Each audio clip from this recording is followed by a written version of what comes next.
So, Patty, I thought our episode today, having OB Rawls on your podcast when you're in the payments industry, is kind of the gold standard of gold standard. interviewees. I mean, I don't know what else to say about that. So, we had OB Rawls. We talked about a variety of subjects, primarily about challenges that are faced by those in our industry that are trying to grow an organization. Right. These are challenges that cut across a lot of different types of organizations, but Obi talks about his experience working as an advisor, a board member, an investor, and, how he sees the industry. So a lot of just super practical advice, I feel like, to discuss. Now, I don't do a questions from the field in this one because we had a little bit of a longer conversation with Obi Rawls, and then you and I kind of bantered back and forth a bit about this. So talk about the insiders report. It's a continuation of the saga on credit card routing and, attempts to regulate that, what's happened so far and what the future portends. Let's just put it that way. Yeah. This episode is brought to you by NMI. That's nmi.com. James, are you ready to start? Let's go. Hey, everybody. Well, today, James and I are joined by our dear friend, Obi Rawls. He's going to discuss building a payments organization, or any organization for that matter, and what to do when you hit a wall in your barrier to growth. I think OB is really perfectly suited for this because, as many know, OB has been in this business for many, many years, longer than me, and I've been in this business for many, many years. These days, he is the chief honcho at Jeroboam Advisory Services. And OB, thank you so much for taking the time out to speak with us. I wanted, before we dive into everything, I'd love for you to share with our audience, especially for people who may not know you or your history, your journey in the payments industry and what kind of work you're doing today. Okay, thanks, Patty. And thanks, James, for having me on the show today. I started my career early on in banking. I spent 18 years at Bank of America doing a lot of different things. And my last job there was to run the merchant services company. Right. From there, I ventured into more processing roles. I ran a couple of joint ventures for First Data. One with Bank of America, and then the second one was Lloyds Bank in the UK. Right. So I lived over there, and when I came back from the UK, I spent 3 years in healthcare. It's the most confusing time of my life, but me and you almost lost your health in healthcare, right? Yeah. It was interesting, but we built a small healthcare technology company, and eventually transitioned it. And from there, I came back to First Data. I ran the task hardware business for First Data. In fact, I think that's when we first met. Yeah, we probably met before that. Might have been, yeah. But I do remember interviewing. Yeah, I do remember that. Yeah, I was at Hypercom for a while. Right. With Hypercom, I moved and back and lived in the UK again. And so when I went to First Data, I did a lot of different things in the 7 years there. And I was one of 200 people that got to invest alongside KKR in the in that venture. And so I stayed, with them until we did a transaction and went public again. And I left there and went to iPayment, which was a troubled, largest ISO in the U.S. at the time, but very troubled. Both challenged morally, ethically, financially. But we were able to, in a short amount of time, take a business that had good bones and turn it into something that we were able to sell to PaySafe. So after that, I stayed at PaySafe for a couple of years and ran global acquiring for them. And I retired at the end of June 2020. Wow, I didn't realize it's been almost 2 years since you retired. Time flies. Time flies, and it looks like you're living the life of Riley, as they say. Well, I'm having a good time, Patty, because I kind of direct my future now, sort of like you and James do, and it's fun. I was good. I'm not being boastful, but proud. I worked well in large companies. You did very well. I was very impressed with everything you were doing. And now I'm doing some investments in the fintech and the payment space. And I'm on a few boards of companies that are run by or owned by private equity or hedge funds. And I have some advisory business where I help payment companies when they hit walls. And I think that's what we'll talk about a lot today. You know, what's really challenging for a lot of companies is they may build up a 5, 10, $15 million EBITDA business. And all of a sudden they can't work any harder. They can't work any smarter. They can't work any longer. You know, and, you know, they've learned how to do what they're doing, you know, by themselves. And so really, you know, what I do is help them to think bigger. And, you know, that's a challenge for all of us, right? Sure. Thinking large enough, making sure that we understand all of our options. Because a lot of times you're faced with a dilemma and you say, God, I even got to do this or this. But if you think about it, there are multiple options. They have different financial values if you'll figure it out. So my time spent is helping these smaller companies learn how to grow and continue their path of success. So, yeah, I mean, that kind of, I was thinking about that because, you know, I think all of us will agree, this is an industry where there's plenty of opportunity. But it's also an industry where a lot of people have made a lot of mistakes and continue to make mistakes, particularly when you're, you know, a small ISO trying to grow, as you say, you know, or some of the bigger ISOs, like you were talking about iPayment.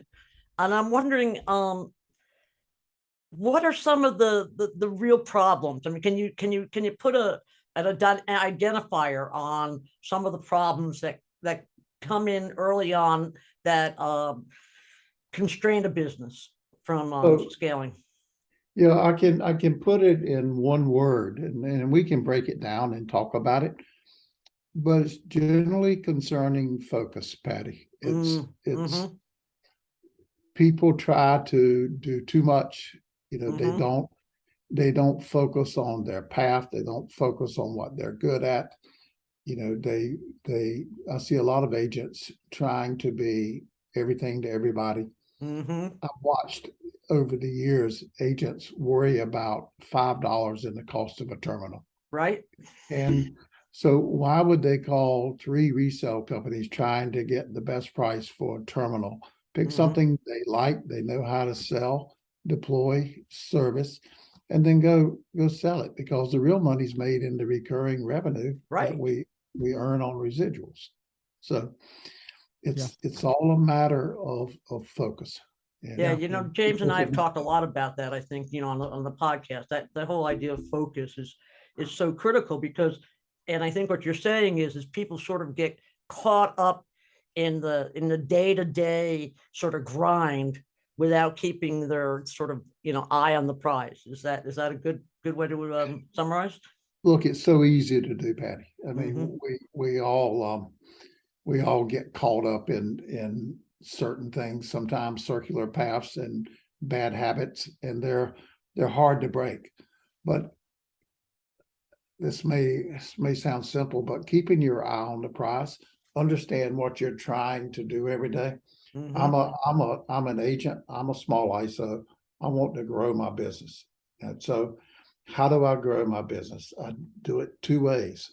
I sell more clients and I keep the clients I have, you know, and along with that comes a whole lot of things, you know, that have to deal with values and ethics and behaviors. Right. Which are critically important, of course, as well. But yeah, so I think, OB, as we dig into this a little bit, I want to start with the smallest organizations in our industry, and I want to talk about kind of the first wall that I see them hitting and get your advice on this. So as we talk about the individual agent or very small ISO, you know, they've got 150 merchants, 200 merchants. And they get to the point, you mentioned it earlier, where they can't work any harder. They can't work any smarter. Well, a lot of them could work harder, but they don't want to. And but at any rate, they don't want to work any harder. They can't work much smarter. And they're at that point where it's like, okay, something's got to give here, and they're maybe a little nervous to add that first W-2 employee, to pay. Maybe they have a couple of sub agents, but they don't have an actual W-2 employee. What advice do you give that person early in their career to start to establish that team? How do they know when it's the right time to do so? What are your thoughts on that? Well, I think it's when you get too busy to keep up with everything you have to do in a day's time, and you look at your task. So, going back to the concept of focus, it's time when they get too busy to pay attention to what they're good at. So if they're really good at selling, then bring someone to do the administration, bring someone to do the boarding, to do the applications, tasks like that, order equipment, program equipment. And then they can step back and manage, but that comes with a whole different set of issues, because Right. management, to quote Yogi Berra, ain't easy, and so, when you delegate to someone else, you have the responsibility of following up. So it's really simple steps, but stay with what you're good at, and hire people to help you with the administration. And if you really like being an administrator, then hire some people to sell for you, and teach them and train them and coach them and hold them accountable for their behaviors. Yeah, and I think there's definitely an element of self-awareness there, right? As far as, there's a lot of people I've talked to where they don't even seem to realize what they are good at and what they're not good at. And you kind of have to look at your results a little bit and say, I'm actually not great at training salespeople, or I'm not great at actually going out and doing it. I talked to a lot of salespeople that are fantastic at closing deals and putting solutions together, but they're not good at prospecting. And they just need to hire somebody to jump on the phone or go out in the field and generate leads for them so that they can follow up and close. I mean, what are your thoughts on, like, how do you, as a young leader in a smaller organization and growing, how do you develop that self-awareness to know where you need to hire and where those weaknesses exist? Well, for a lot of people, unfortunately, it's a painful awakening, right? Mm-hmm. Yeah. They get slapped in the face with a 2x4, Yeah. and all of a sudden someone took their customers. They didn't return phone calls. They didn't do the things that they should be doing, primarily because of, again, the lack of focus and not paying attention to their business. So I spent some time in the Army, and I learned something very important. What gets inspected gets corrected. And so, it's very important to have metrics in your business, and manage things by the numbers. How many new prospects that I called today? How many of them said yes? Right. How many service problems that I have? Were the service problems caused by my lack of knowledge when I sold the account? What created the service issues? Yeah. How do they understand the competition and who they're selling against? So being aware of your environment and measuring it through some form of simple metrics. It doesn't have to be a 50-page report. Right. But the key things that are important to managing a prospect line, managing the sales flow, the different stages, and making sure that your people get paid on time, and your merchants get what you've told them they were going to get. So Yeah. it's just it's I don't know how to make someone become aware. They kind of have to want to. Yeah. But the beautiful thing about today is you can outsource training, you can outsource guidance, you can find metric kits all over the internet if you wanted to. Yeah. There's so many tools that are available to someone who wants to learn. But that may be the point, right? Yeah. Yeah. They Sure. have to want to improve themselves. Yeah. And also the fact that there's so much out there, it's being able to pick the right tools, right? I mean, Yeah, there's information. It's the information age, but it's the information overload age as Right. well. Right. It really is. But wherever you are, there are people in your neighborhood that do what you do, right? People in your community. And so, start or join a peer group. Yeah, yeah. Ask it's- others, what we do. I watch so many people cover the information. It's like that Bible school lesson, this little light is mine, I'm going to let it shine, and Yeah. not put it under a bushel. There's real value in sharing and developing perspectives out there. You don't have to tell anybody who your prospect list is or why you're really good at closing certain types of merchants, but you should be able to learn from others and teach others yourself, and we help everybody grow that way. Yeah. I believe that sharing is important. I could not agree more. So as we, we could have a whole conversation about that, but we won't go there. So it's just funny. I literally just had a conversation with the young guy that was getting into the industry, and this is like a month ago, and he was telling me how he was going to revolutionize the payments industry. Oh, yeah. With his $100 in capital and hard work. And what's interesting about it is the value that he placed on his ideas. And it's like he wants me to sign an NDA before I can even hear his idea. And it's like, I told him, I said, man, I have 7 or 8 good ideas in the shower before I even go to work in the morning. That doesn't make me any money. I said, you got to be able to execute, and you got to have capital. If you can't execute, you don't have capital, your ideas aren't going to be worth very much. You got to, so anyway, but Obi, what I'd love to hear from you is we talked about focus. So, it's no secret that our industry right now is focusing on, certain verticals, certain technology solutions and things like that. But what is your advice to organizations? How do they know when it is time to expand and to, add revenue to existing clients by looking at other things? What is your advice about, when you say to focus, you don't want to focus forever on only one thing, right? Eventually you're going to scale out a little bit. What are your thoughts on that? Well, if you do focus on one thing forever, then eventually all of your strengths turn into your weaknesses, because the world will change. Sure. Right. It evolves and rotates every day. So when the world changes, you have to be able to change with it. Or if you spend a lot of time and thought of thinking about the future, then there are people who can see around corners, and see changes that are coming.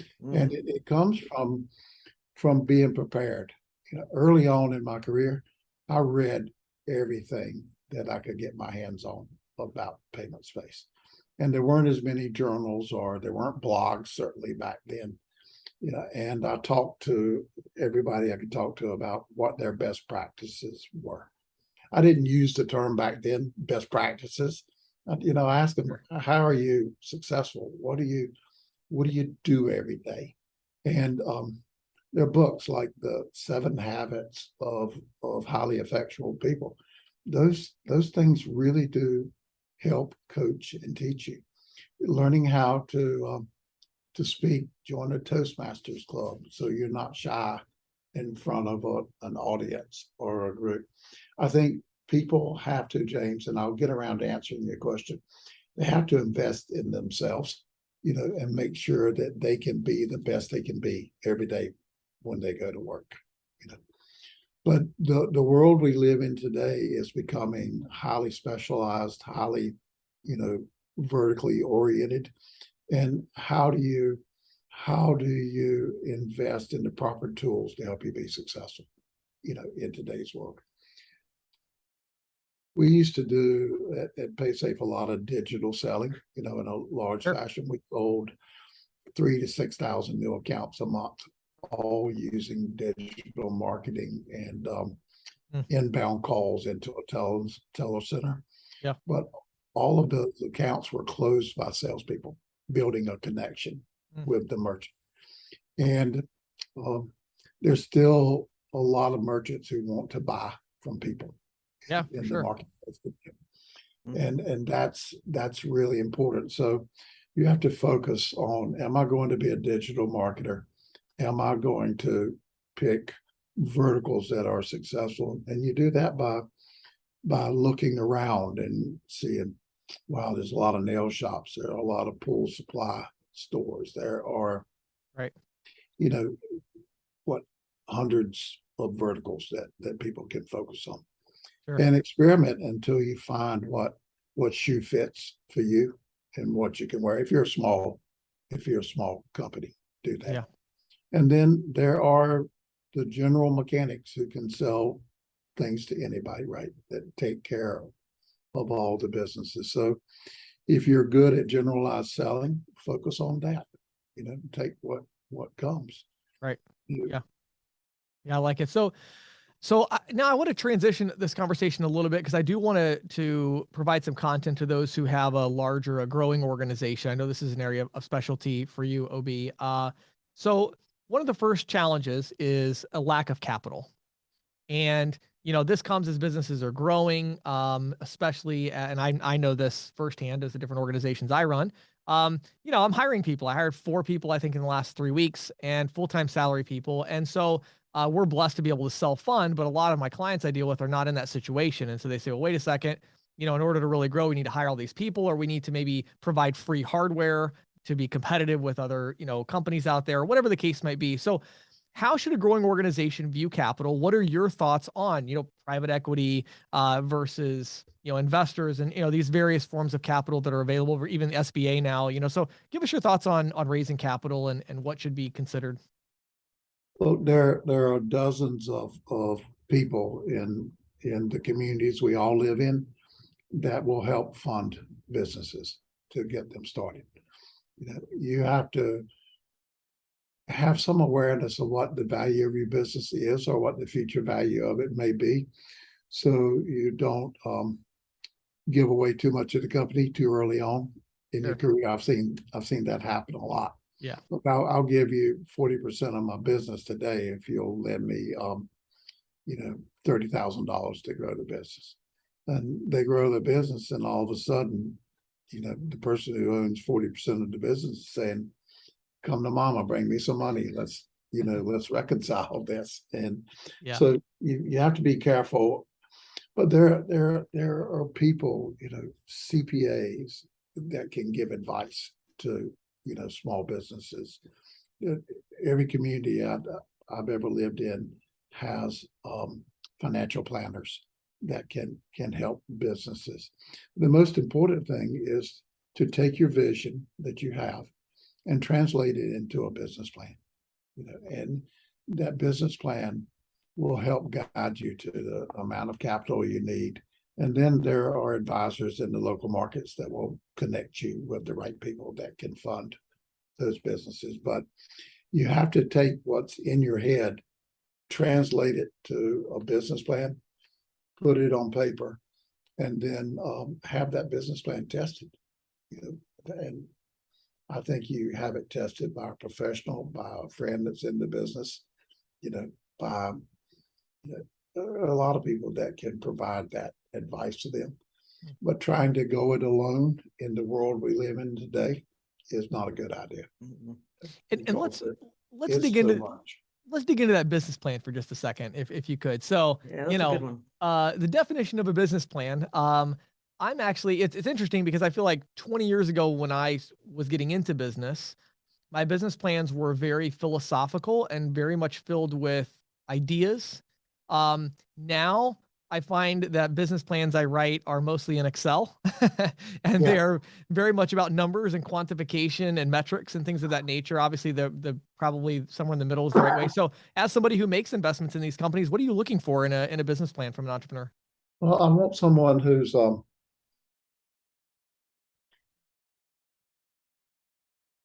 how do I say this? Not brighter than the average bear, but I want someone who's, you have to transition from being a really good salesperson to being a really good planner, where you use forethought and financial metrics to help you build your plan. So if I want to sell 10 accounts a day per salespeople, and say I want to have 3 salespeople, what's the end value of those 10 accounts today? At the end of month 1, what's that account worth? Nothing, probably, because it's negative, in upfront cost to sell the account. Well, what's that account going to be worth 6 months from now? And so you multiply and you compute what the value of one merchant account is going to be to you, and use trends, use average values, and say, if I sell 25 merchant accounts that produce $20,000 a month in sales volume, and this is my, earnings per that account, and this is my net income, what do I have left to invest? Or if I want to get there and I have no money, I can use those calculations to show to an investor that if you will, lend me the $30,000 to get started, to hire 3 salespeople, and if they produce these results, this will be our effort. And then you can show a return on the investment, a return on the capital, and everybody should be happy at the end if the numbers are right. But you don't have to be an expert in Excel, but you have to get the visions of sugar plums and fairies out of your head,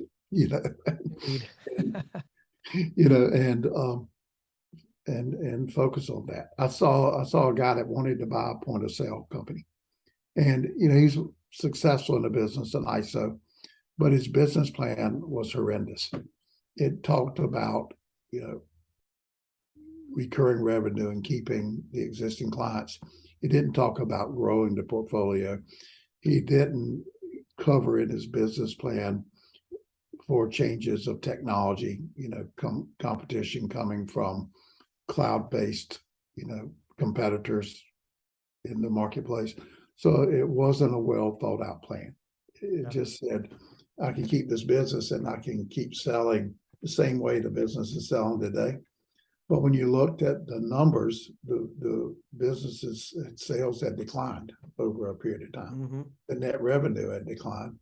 And it was because of the challenges that were out there in the marketplace.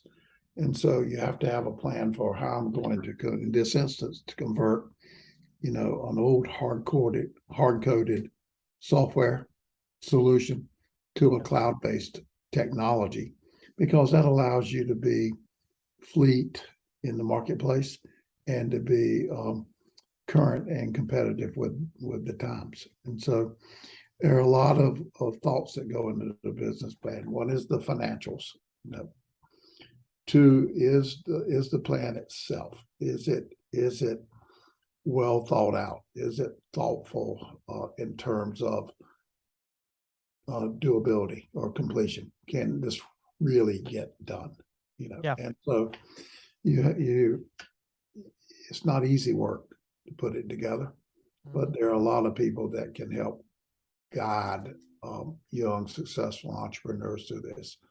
And golly, we've seen it, haven't we? How many ISOs have we seen grow from one guy selling on the street to, having net worths of millions of dollars?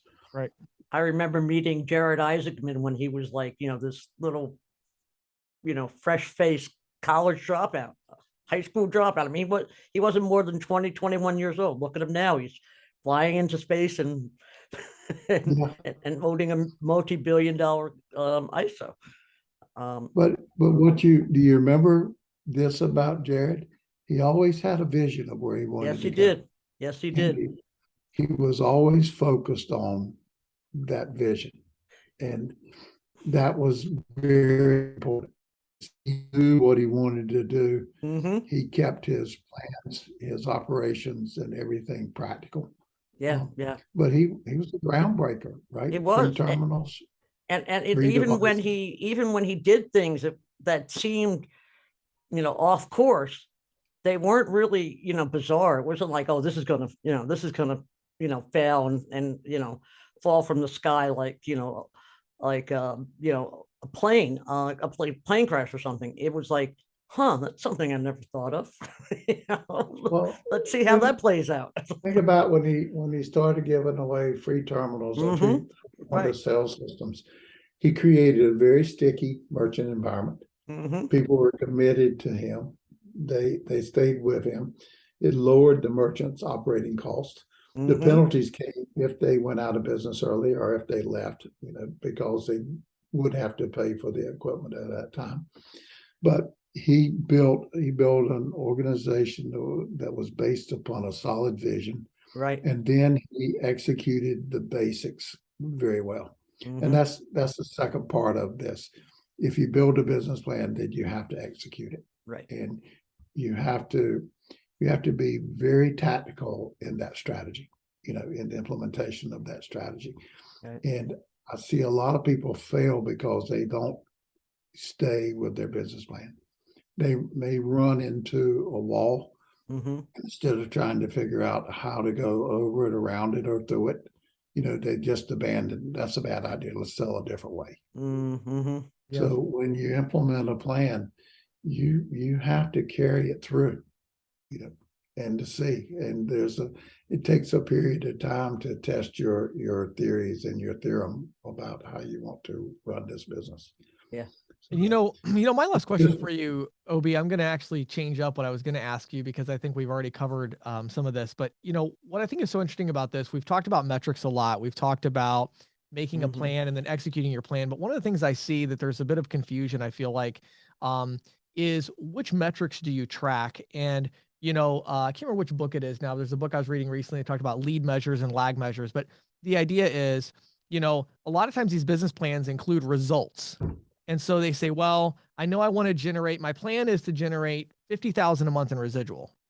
Well, that's the outcome of your plan, but your plan is that you're going to prospect X amount, or you're going to hire X number of salespeople and make sure that they're live in the field. I'm just curious your thoughts on how do you hold yourself and your organization accountable to accomplish these results, and any tips or thoughts that you would have on kind of just, again, maybe just the way you're thinking about your business to make sure that you're tracking. You don't get 6 months down the road and say, oh, wow, I'm way off. I had this plan. I'm not even close. How do you keep that from happening? I think there's not an easy answer to that, but a lot of it is the ability to keep your wits about you, not have concerns, but don't be fearful of your business plan. Implement it to the best of your ability, and keep your eye on the prize, which is really important, because that carries back to focus again. I watch people get distracted, James, with, well, I'm going to go get a new Ferrari now, or I see these guys that are driving Maseratis, and I'm going to get one of those. And how many times have we seen that? When I was working at First Data, I had a guy rent a Ferrari to pick me up at the airport, to try to impress me. And I'm thinking, you're new in this business and you're just starting out.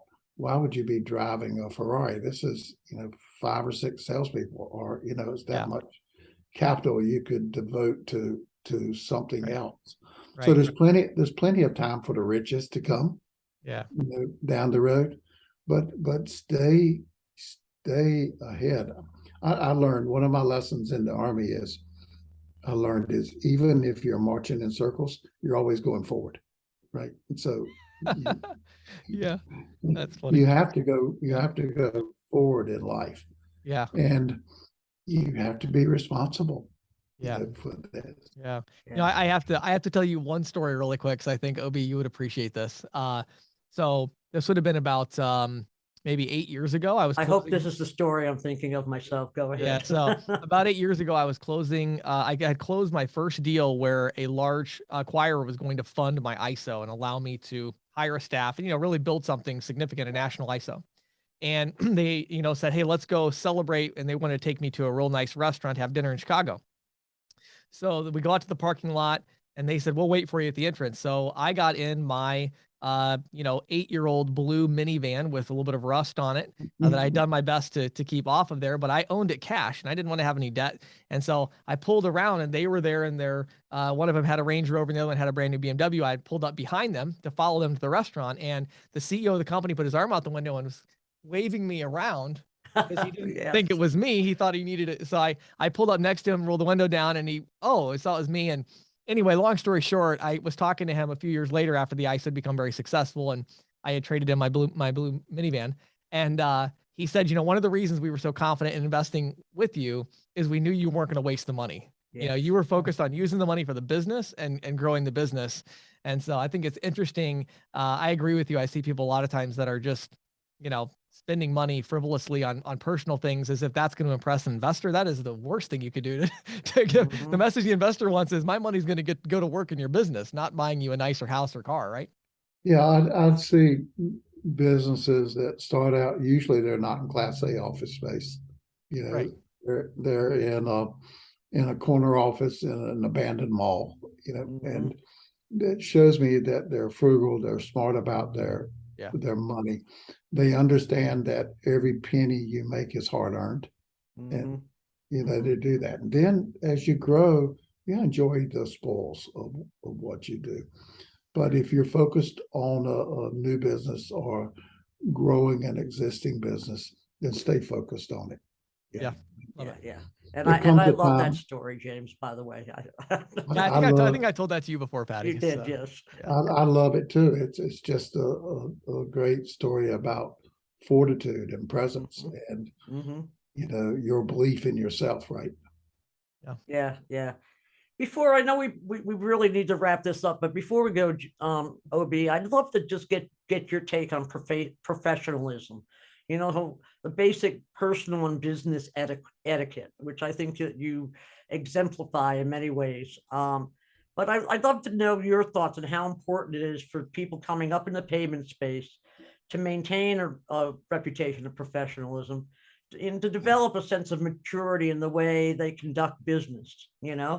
How important is this, is etiquette and professionalism in success? Look, I think it's very important, but then again, some of your younger listeners may think I'm just another old, guy in this space. But, unfortunately, in the payment sales environment, we see a lot of bad competition, right? We see a lot of people that, aren't scrupulous, they lie to clients, or they may be just purely uneducated about their product they're selling, and they mislead the merchants and the clients, not on purpose, but eventually they mislead them. So look, I think there are certain things that you do that are very important, which is always know your products, know what you're selling, and know it better than your competitors. Get up, come to work on time, even if you're working out of your house and prospecting. Get up, get dressed, try not to multitask at the same time. Be polite to people. I'd hate to even say this out loud, but learn table etiquette and table manners. So when you go out to eat with someone, you don't embarrass yourself or embarrass them.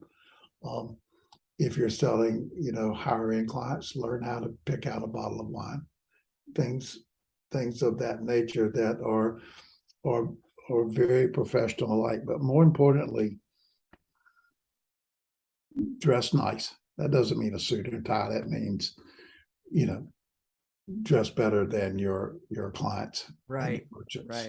If you can. No, but don't lie, and don't misrepresent yourself. And worst of all, in a selling environment, it's going to blow up on you. It's going to come back. You may get a deal, you may get a short-term prize, but you're going to lose that client over time. And so I always believe that, Patty, from a professional standpoint, you sell on three things. You sell on price, quality, and service.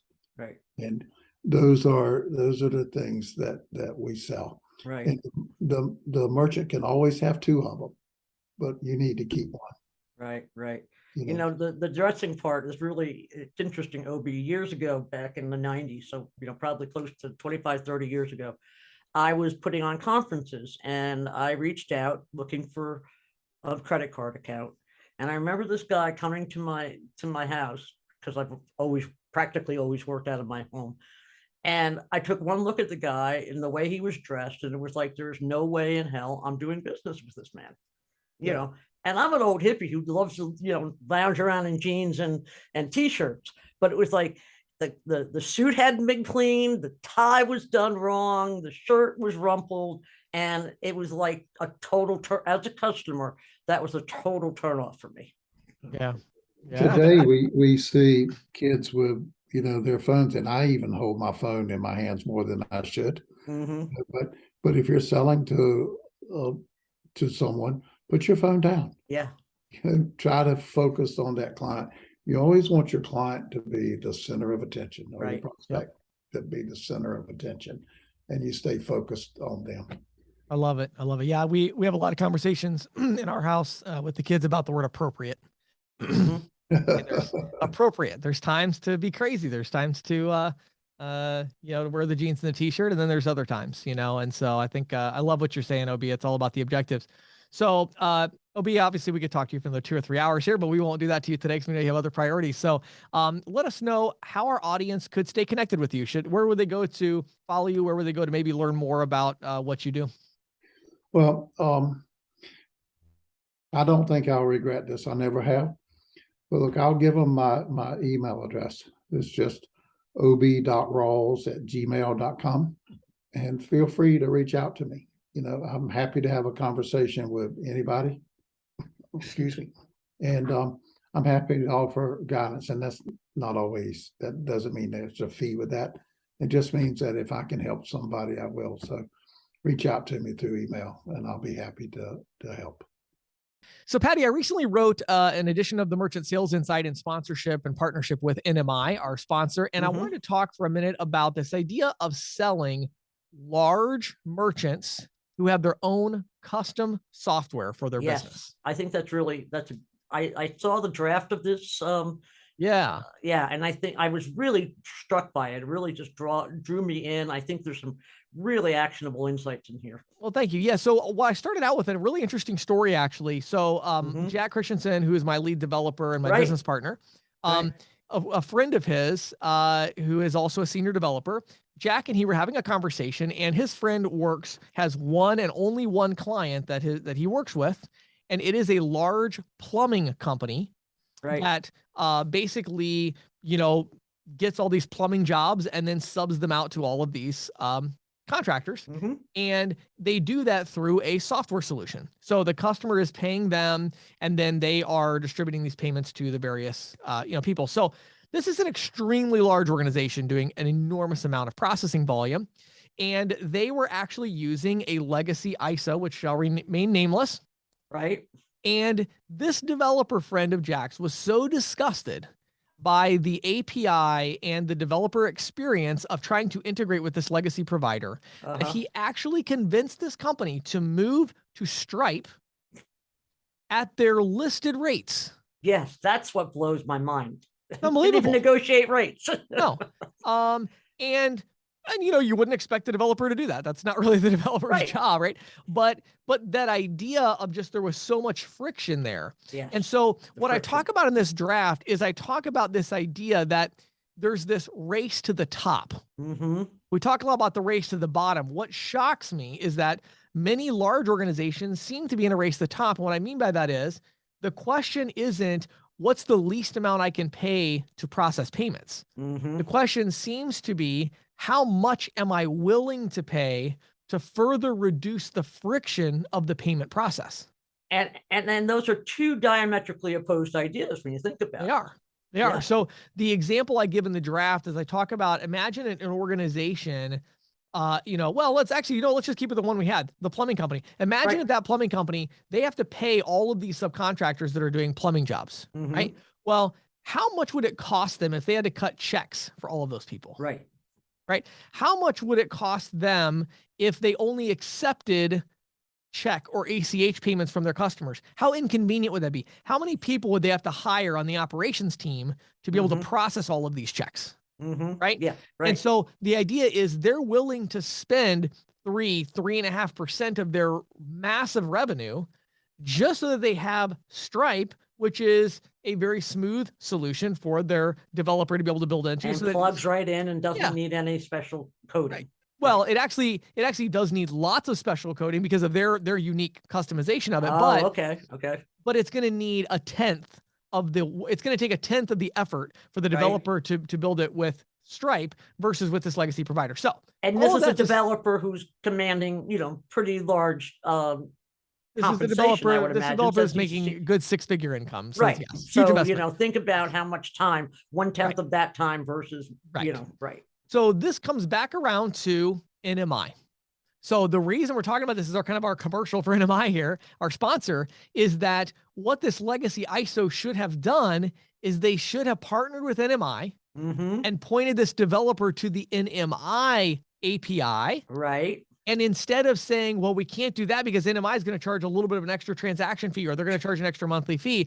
Well, this company ended up going to Stripe. They probably are paying 60 basis points higher than what the legacy ISO was charging them. And the legacy ISO could have easily passed on the cost of, or absorbed the cost of NMI. But if they would have given the developer a true technology solution to integrate with their system, that developer would have been very happy with that solution. So the point we're making here is, number one, large companies who have their own custom software, who do 50 million a month, 10 million a month, whatever it is in processing volume, they are not looking for the cheapest rate. Right. Well, if they have any kind of software, custom software, they're looking for the smoothest integration and the way to reduce as much friction from the entire ecosystem that they're dealing with in terms of payment processing. Right, right. You can provide that to them through NMI. So think about your relationship with NMI and developing that, and then think about your ability to go prospect massive companies who are using custom software to run their business, who would be more than happy to reduce their payment cost a bit from Stripe, right? If they knew that there was an API that was full feature enough that they could build into and again, not have that friction, or maybe even improve their development of their payment integration. So all that to say, if you want to go after big merchant accounts with custom software, check out nmi.com. So James, efforts to legislate credit card routing on the back of defense spending bill have been quashed. For the time being. For the time, and that's it, because by no means is this the last legislative salvo we can expect. Just to sort of recap for our audience, the Credit Card Competition Act would create card routing mandates.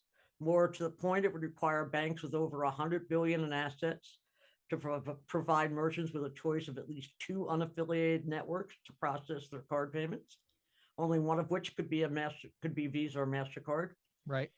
Frankly, I got to tell you, I don't get the purpose of the asset floor, except to maybe for, to make it look like it's fair, because, merchants have no way of knowing in advance whether they're going to get cards from a big bank or a small bank, right? So they're going to have to be provided a choice no matter what. So the legislation that was crafted by Democratic Senator Dick Durbin and Republican Roger Marshall was offered as an amendment to a pending defense authorization bill. But that plan was scrapped when the two couldn't muster enough support from the respective caucuses to proceed. But according to most lobbyists, a similar move can be expected later this fall. Right. So now, in the meantime, several constituencies are ramping up efforts to 86 the proposal. Trade groups like the Independent Community Bankers Association, they've set up this website with outreach to Congress campaigns, tell your congressman why this is bad. Not just tell your congressman that it is bad, but tell your congressman why it is bad. And the Electronic Payments Coalition, which is a Washington-based lobbying group that includes banking groups like the ICBA as well as the card brands, has a campaign that is put on called Hands Off My Rewards, which I think is really potentially a really good campaign. Has all kinds of resources that consumers can be provided with for weighing in on the debate with their congressman. And I think the consumer angle is going to be important, consumer/small business angle. And, kudos to the EPC for coming up with the campaign.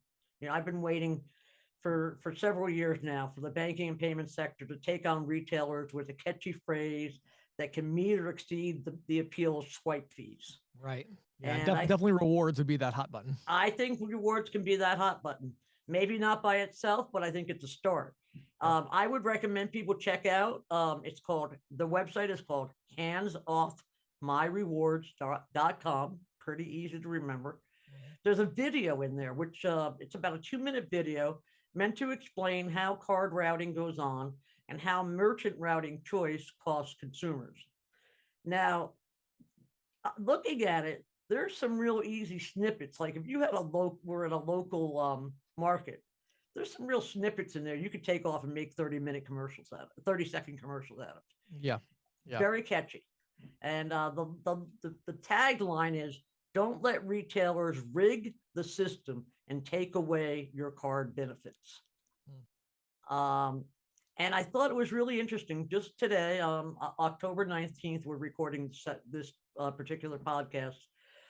There was an article in Yahoo Finance that clearly draws on this website, because the headline is Congress going to kill credit card rewards? Yeah. Yeah. That's the kind of stuff I think that needs to be, put out there. I think EPC has made a good first start. Yeah. I know that small ISOs and agents can't do this, but there are some ISOs out there with the local clout and financial resources that they could start Get involved in. Get Sure. involved in this. Because if we don't, Yep. It's just going to come back and bite you in the butt. Yeah.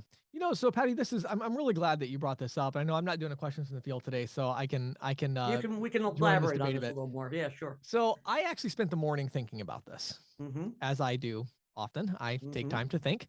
That's what I get paid to do, actually. That's so, right. And after what I did, I actually typed up a LinkedIn post about this. So if you want to go read it, knock yourself out. But this LinkedIn post, I could have typed it in probably 5 minutes, but it probably took me 2 hours. The reason it took me 2 hours is that I typed it about 17 times. Because each time I typed it out, I would say, well, that doesn't make any sense. That's not going to work. And then I would start over again. And so I came up with a very interesting thing here that we haven't talked about yet, Patty. So I'm curious to hear your thoughts on this. Okay. This proposed regulation is designed to create competition for Visa and MasterCard. Right? Well, Visa and MasterCard do not collect interchange fees. No. So the fact that we would have an unaffiliated network that would say, well, we're not going to charge a 14 basis point assessment like Visa, we're going to charge 10. Big whoop. We just saved 4 basis points. We uprooted the industry for that. So I started thinking about this. I said, so wait a minute. The actual objective here is to create competition with interchange rates. But how do you do that? And the conclusion I came to is that, in my personal opinion, and after reading over the law again several times and thinking about it some more and writing about it a bunch, I actually see no way in which this regulation, if passed, would in any way provide competition in interchange fees. No, I don't think it would. I think if anything, it's just, I honestly believe it would just be a windfall. It's sort of like a handoff of money to big retailers. But think about that for a second. Even that, I mean, how exactly would it? And the reason I say that is even the big retailers, say Walmart, right? Right. When you look at Walmart's cost of card acceptance, we have this tiny portion that's the card brand fees. We have a much larger portion that is the interchange. Well, the interchange fees are directly tied to the bank that issued the consumer benefit, not just the card, but the consumer benefit. So in other words, somebody has to give this consumer these benefits. Well, there's absolutely no possible way I could come up with to where, well, I did come up with one way I'll explain, but there's no reasonable way I come up with where you could have 2 issuing banks that are competing for the same transaction. Right. True. Because the bank that issued the card, because they are also the bank that is providing the consumer benefit, they have to be the bank that gets the interchange revenue. Right. I mean, there's no way around that. Right. Right. So an additional card network that would do what exactly? I mean, they're going to go to the banks and say, we want to compete to get your business versus Visa. And we're going to do that by lowering your interchange revenue? By giving you less revenue. Why would I do that? No. I mean, it's like competition in that way would actually raise interchange. That's not going to accomplish anything. Right. So the only possible scenario I could even think of where any way of regulating competition could increase interchange fees would be if there was, some sort of well-defined, like predefined definition of consumer card reward programs Okay. where, okay, this transaction is coming from one of, coming from card, card type XYZ, and these Mhm. card types get this interest rate, this cashback reward, and then Right. issuing banks can bid on that transaction to get the interchange revenue in order to provide the benefits. But even that is so unreasonable, because how on earth would that work, where these Right. issuing banks would, how would they know, how would the consumer have any idea who are they now dealing with? Wells Fargo? Are they dealing with Right. Capital One? Who are they dealing with? Right. So basically what I found in thinking about this more Mhm. is that there is no feasible way that you can get issuing banks to compete with each other in any way other than what they're doing now. What they're doing now, right? Mhm. And the only thing that you could do is you could force Visa and MasterCard to allow unaffiliated networks to serve as the kind of wiring or glue that's holding this transaction together to authorize it and perform other network functions. But that network is going to have to work through the exact same issuing banks with the exact same interchange rates. And with the exact same technology requirements, Right. which is money, Yeah. So right? the only thing that's actually up for grabs are the fees that are actually collected by the card brands, which are frankly Very very minimal. minimal. Yeah. And it's just, and so my what I came away from all of this was, this is something where the government needs to do one of two things. Either number one, they need to actually regulate interchange as they did with the debit card networks. I mean, we've already seen, as you just, the Right. routing and all that is not working out with the debit networks anyway. No, of course not. They either need to come in and say, we're going to regulate interchange. Now, I don't think they should do that, but I'm saying if the government's going to do anything, that is the only reasonable thing they can do to reduce the cost of card acceptance in any meaningful way. Mhm. Or they need to take their paws off of it and realize that they are not going to have a measurable impact other than dramatically increasing the chaos in an actually very well-defined, mature, and efficient market system. I think, to me, the biggest problem about this is that, and you and I, we've been in this business long enough to know that nobody really understands this business unless they're in it, right? I Yes. mean, we all try to explain it to our family and they, scratch their heads and, Right. but the biggest issue here is that Congress has no comprehension of how the business is run. And, Right. and they're getting sort of like these mixed messages from the various parties, and whoever, it kind of reminds me of the dinner table when I was growing up. Whoever could speak the loudest got heard, right? Right. And the retailers Yeah. have been speaking really loud, and that's why I think it is so important for our industry to turn up the volume on this, and Yeah. not just scream and carry on, but to actually explain to the people that are writing these laws why the laws Yeah. are not Well, practical. And the thing I came away from with, Patty, honestly, is I really truly at this point believe that Dick Durbin doesn't even understand the implications of what he's trying to pass. I agree. That's what I'm saying. I doesn't really even know it. I really believe that he thinks he's regulating interchange, I think he does, and he's not. and he's not. And the people who are advising him do not understand what's going on. Yeah. And so anyway, so I just had to throw that out there as well to kind of Thank you. piggyback on top of what you're saying, because it's I was kind of like, in retrospect, thinking about it, I'm like, wait a minute, this isn't even regulating interchange. This is regulating Visa and MasterCard. And everybody thinks that they get the interchange outside of our industry, but they don't. Yeah. And They it's said like, it, even conversations we've had within the industry, I remember some conversations I've had in the last few weeks where people were like, oh, this is like regulating Visa and MasterCard. It's $100 billion. So it's only Visa and MasterCard. And I'm like, no, we're talking about $100 billion for the bank.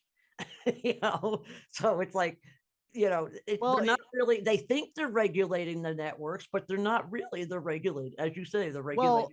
Well, so to clarify that, I believe they are actually regulating the networks, because if you look at it, it actually doesn't specifically just say the banks. It's talking about acquiring. I agree. networks, I mean, it is right. It's all institutions that have over 100 billion in assets that are involved in routing transactions, and their relationship with the networks. Right. But it's yeah, I'm going to be very interested to see how it plays out. Yeah, I am too. And, like I said, I think this, hands off my rewards idea might be a great good way to, Cool. Good Yeah. stuff, Patty. Well, thanks for bringing that Thanks. to our attention. Mhm.